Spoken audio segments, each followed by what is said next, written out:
अस्सलाम वालेकुम स्टूडेंट्स। आज हम चैप्टर 1 का सेकंड टॉपिक कवर करेंगे, that is states of matter. इसके अंदर हम कंपाउंड्स, मिक्सचर और एलिमेंट्स को भी स्टडी करेंगे। सबसे पहले स्टेट्स ऑफ मैटर होती कितनी हैं और मैटर होता क्या है। एनर्जी के अलावा, एनर्जी जो होती है, हम काम करते हैं कोई भी काम, तो हमें उसके लिए एनर्जी चाहिए होती है। तो एनर्जी के अलावा दुनिया के अंदर जो भी चीज़ है ना, दैट इज मैटर। ठीक है। Energy basically non material thing है। एनर्जी को हम देख नहीं सकते, it's a non material thing, it's a power. Okay.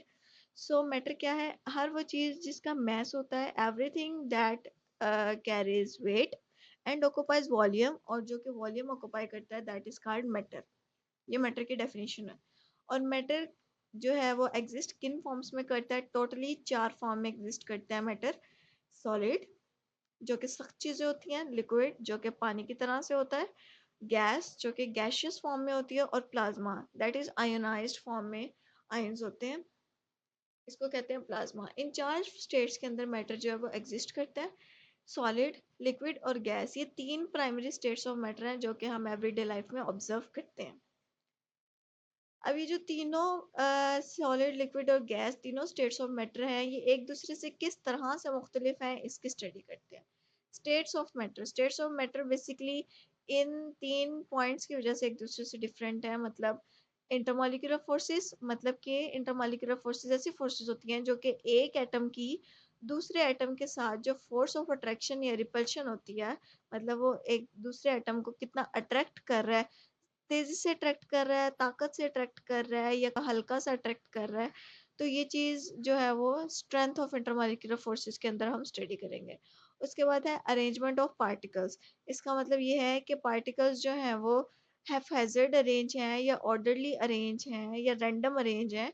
तो ये अरेंजमेंट ऑफ पार्टिकल भी मैटर करती है।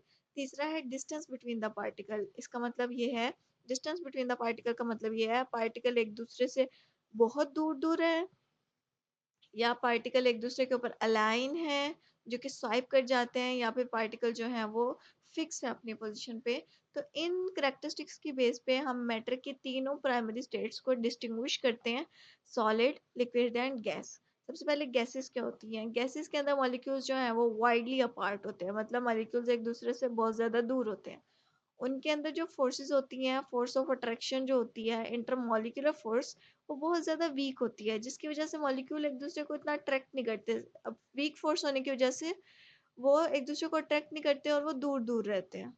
ठीक है। और इन दो रीजंस की वजह से गैस जो है वो इजिली कंप्रेसिबल होती है। कंप्रेसिबल मतलब गैस को हम किसी भी कंटेनर के अंदर डालकर और उसको हम दबा सकते हैं और उसका वॉल्यूम कम करके एक छोटा सा सिलेंडर भी बना सकते हैं।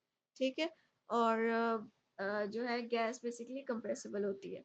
उसकी गैस की डेंसिटी सबसे लो होती है। डेंसिटी बेसिकली होती है, डेंस का मतलब होता है भारीपन, जो है वो डेंस नहीं होती, इस वजह से गैस जो है वो एयर के अंदर वो होती हैं। ठीक है, हवा के अंदर मूव कर रही होती हैं। Second is liquid. लिक्विड के पार्टिकल्स जो हैं वो गैसेस के मुकाबले में उनकी इंटरमॉलिक्यूलर फोर्सेस थोड़ी सी बेहतर होती है। मतलब उनके फोर्सेस जो हैं वो एक दूसरे को रिलेटिवली बेटर अट्रैक्ट करती हैं एज कम्पेयर टू गैसेस। उनके मॉलिक्यूल जो हैं वो थोड़े से क्लोजली अटैच होते हैं, लेकिन उनके अरेंजमेंट अभी भी ऑर्डरली अरेंजमेंट नहीं है, मतलब अभी भी वो रैंडम अरेंज है। ठीक है। गैस, लिक्विड जो है, लिक्विड को आप इतना कंप्रेस नहीं कर सकते। For example glass of water. Okay. So glass of water आपने जग में डाल दिया, जग के अंदर आपने डाल दिया, अब आप उसको ऊपर से प्रेस कर रहे हैं। आप उसको सिर्फ उतना ही प्रेस कर सकते हैं जितना तक वो लिक्विड का लेवल आ जाएगा। उसके बाद आप उसको प्रेस करने की कोशिश करेंगे तो लिक्विड कहीं ना कहीं से लीक होकर बाहर निकल जाएगा। ठीक है। इसका मतलब है लिक्विड जो है वो रिलेटिवली कंप्रेसिबल नहीं है, लेस कंप्रेसिबल है एज कम्पेयर टू गैसेस। और लिक्विड की डेंसिटी ज्यादा होती है एज कम्पेयर टू गैसेस। मतलब गैस और लिक्विड डालें तो लिक्विड नीचे बैठ जाएगा और गैस जो है वो ऊपर फ्लोट करेगी। फ्लोट तो नहीं करती, मतलब ऊपर सराउंडिंग में मौजूद होगी। फिर है सॉलिड। सॉलिड के पार्टिकल ऐसे पार्टिकल्स होते हैं जो कि एक दूसरे के साथ टाइटली बाउंड होते हैं। उनके इंटरमॉलिक्यूलर इंटर एटॉमिक फोर्सेस जो है वो बहुत ज्यादा स्ट्रॉन्ग होती हैं, जो कि उनको एक दूसरे के साथ जोड़ के रखती हैं। उनकी जो पोजीशन है, उनकी जो पार्टिकल साइज है, वो सारा फिक्स होता है, और उनकी मोशन किस तरह से होती है, और बेसिकली ऑसिलेट करते हैं। ऑसिलेट का मतलब होता है टू एंड फ्रो, मतलब आगे पीछे मूव करना, वाइब्रेट टाइप, वाइब्रेशन टाइप इनकी मूवमेंट होती है। So these are the three major and three basic states of matter that we observed in the daily life. And the fourth one is plasma, and we'll discuss plasma in the next slides. First is solid. इधर कुछ solid का, liquid का और gases का मजीद explain किया गया और उनके कुछ और टाइप्स को बताया गया. सॉलिड ऐसे पार्टिकल होते हैं जिनकी डेफिनेट शेप होती है. फॉर एग्जांपल हम इस इधर देख सकते हैं, हमारे पास एक बॉक्स है और बॉक्स के अंदर हर पार्टिकल जो है वो अपना अपनी खास पोजीशन के ऊपर है. के अंदर कोई भी मॉलिक्यूल ऐसा नहीं है जो हैफेजेड है. हर मॉलिक्यूल अपनी प्रॉपर ओरिएंटेशन के अंदर मौजूद है. सॉलिड जो है उन इनकम्प्रेसिबल, मतलब आप उसको इतना ज्यादा नहीं दबा सकते, बिल्कुल भी दबा नहीं सकते. एंड आर रिजिड, और सख्त होते हैं. इनकी डेंसिटी बहुत ज्यादा हाई होती है. अगर सॉलिड, लिक्विड और गैस का कंपैरिजन किया जाए तो डेंसिटी सॉलिड की सबसे ज्यादा हाई होगी, फिर लिक्विड की, एंड देन गैस की सबसे कम डेंसिटी होगी.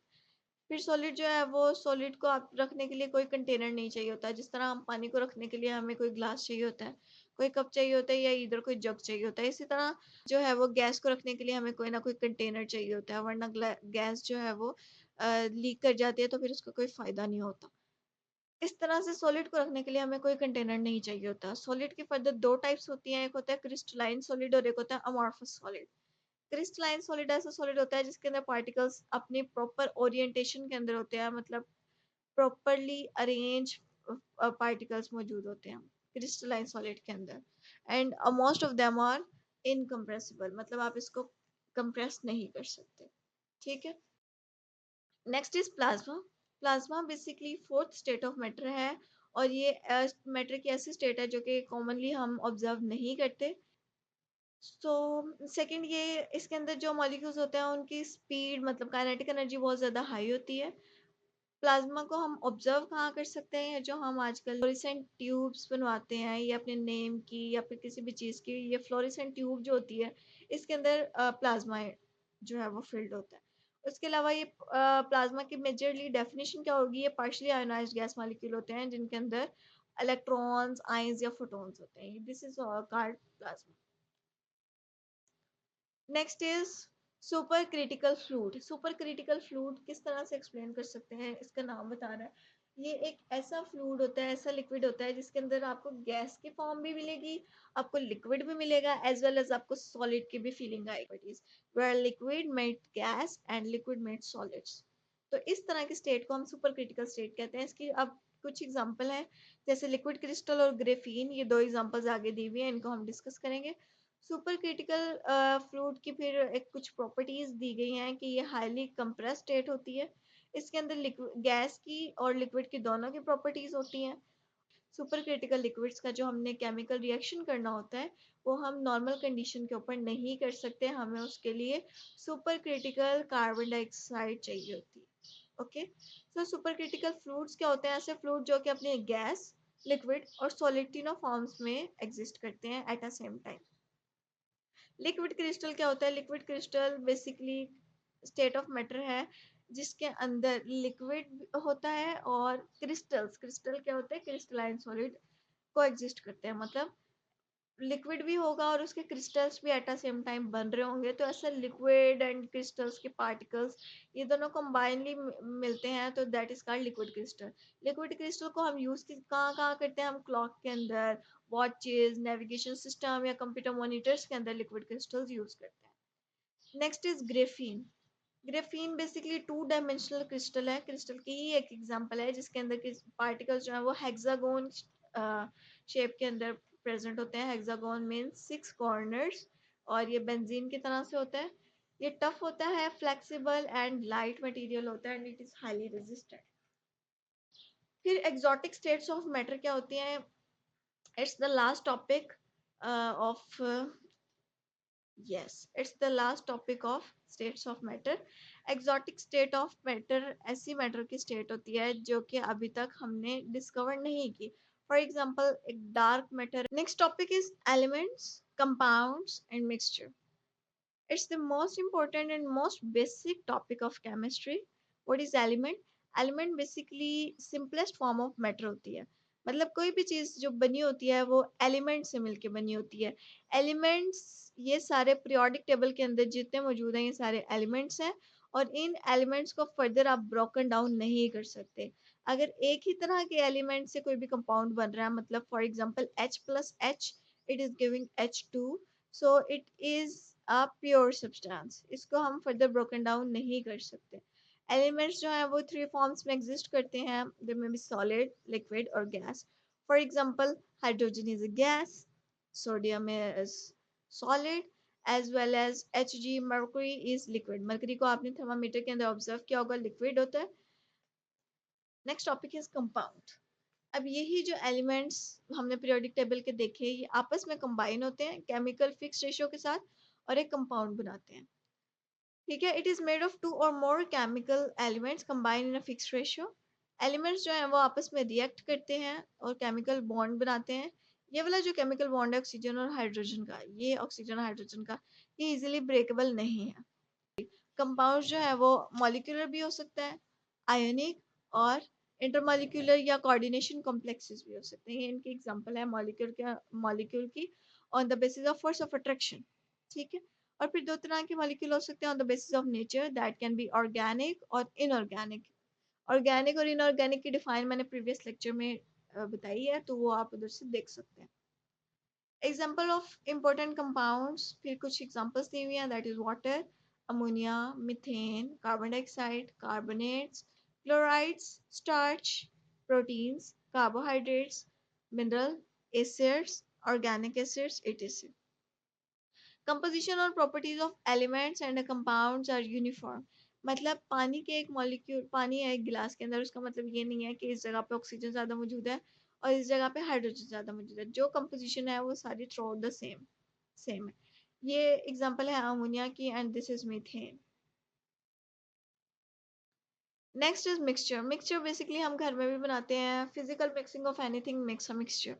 इसके अंदर हम कोई फिक्स्ड रेशियो नहीं रखते। फॉर एग्जांपल हमने नमक डालना है, तो हम कभी कभार ग्लास के अंदर ज़्यादा नमक भी डाल सकते हैं हमें ज़रूरत के हिसाब से, और कम नमक भी डाल सकते हैं। इसी तरह जब घर के अंदर एक चाय बनती है, तो चाय डिपेंड करता है कि वो ज़्यादा लोगों के लिए बन रही है या कम लोगों के लिए बन रही है, तो उसी हिसाब से उसके अंदर इंग्रेडिएंट्स डाले जाते हैं। तो physical mixing or in any ratio that makes a mixture. Air, soil, milk, these are all the mixture of, okay. Mixture के आगे दो types हो सकती हैं, homogeneous mixture and heterogeneous mixture. homogeneous mixture ऐसा mixture होता है जिसके अंदर हम for example sugar solution या salt solution, that is a homogeneous mixture. और अगर पानी के अंदर as compared to पानी के अंदर हम ये मिट्टी डालें, ठीक है, मट्टी डाल दिया, हम उसको कितना भी शेक कर लें, फाइनली दैट सेटल डाउन, वो नहीं मिक्स होता, सेटल डाउन हो जाता है, तो that's a heterogeneous mixture. Next is difference between elements, compounds and mixture. एक दफा और से डिफरेंस बताया हुआ है। एलिमेंट सबसे पहले क्या होता है, सिंपलेस्ट फॉर्म ऑफ मैटर होती है, प्योर फॉर्म में भी एग्जिस्ट करता है और सेम काइंड ऑफ एटम से बनता है। Element compound as compare to क्या है, कंपाउंड्स एक तरह के एलिमेंट्स जब मिलते हैं या डिफरेंट तरह के एलिमेंट्स जब मिलते हैं केमिकली, ठीक है, केमिकली मिलते हैं तो वो कंपाउंड बनाते हैं। और इस तरह से डिफरेंट जो है वो एलिमेंट्स जब मिलते हैं इन एनी रेशियो, मतलब लाजमी नहीं है कि वो फिक्स रेशियो में मिले, तो that's make a mixture. Element basic चीज है, एलिमेंट जब केमिकली कंबाइन होगा तो वो कंपाउंड बनेगा, एलिमेंट जब फिजिकली कंबाइन होगा तो वो मिक्सचर बनेगा। एलिमेंट जब फिक्स रेशियो से कंबाइन होगा तो वो कंपाउंड बनेगा, एलिमेंट जब एनी रेशियो से कंबाइन होगा तो वो मिक्सचर बनाएगा। एलिमेंट्स को हम फर्दर ब्रेक नहीं कर सकते, कंपाउंड को हम फर्दर ब्रेक कर सकते हैं। मतलब कंपाउंड है H2O, इसको हम ब्रेक करके हाइड्रोजन, दूसरा हाइड्रोजन और ऑक्सीजन, तीनों चीज़ों को सेपरेट कर सकते हैं। मिक्सचर, मिक्सचर ये है कि समटाइम सेपरेबल होता है, समटाइम सेपरेबल नहीं होता है। एलिमेंट्स जो है वो एलिमेंट्स बेसिकली सिंबल से रिप्रेजेंट करते हैं, for example sodium, calcium. Compound को हम केमिकल फार्मूला से रिप्रेजेंट करते हैं, ठीक है, जैसे अमोनिया। अमोनिया को हम ब्रेक करेंगे तो फर्दर नाइट्रोजन एंड हाइड्रोजन के अंदर सेपरेट होगा। अमोनिया का ये फार्मूला था, दिस इज अमोनिया, हाइड्रोजन और नाइट्रोजन के अंदर सेपरेट होगा। और इसी तरह mixture, mixture can be homogeneous और हेट्रोजेनस मिक्सचर। सेम एलिमेंट से मिलके बना होगा तो that is homogeneous mixture, mixture of salt in water. And अगर वो हेट्रोजेनस होगा, अगर वो रॉक इन वाटर होगा, मतलब उसके अंदर डिफरेंट टाइप्स ऑफ कंपाउंड्स होंगे, तो दैट इज हेटेरोजेनस मिक्सचर। तो यही इसकी है एग्जांपल। गैसियस एलिमेंट्स जो है वो इंडिपेंडेंटली एग्जिस्ट कर सकते हैं। कंपाउंड्स जो है वो केमिकली फॉर्म में, मतलब एलिमेंट्स डिफरेंट जब कंबाइन होंगे तो वो कंपाउंड बनाएंगे। और मिक्सचर किस तरह से, मिक्सचर जो है वो किसी भी केमिकल बॉन्ड नहीं चाहिए होता, वो फिजिकली हम उसको मिक्स। सो नेक्स्ट टॉपिक हम नेक्स्ट लेक्चर के अंदर वाइंड अप करेंगे। So thank you so much for watching.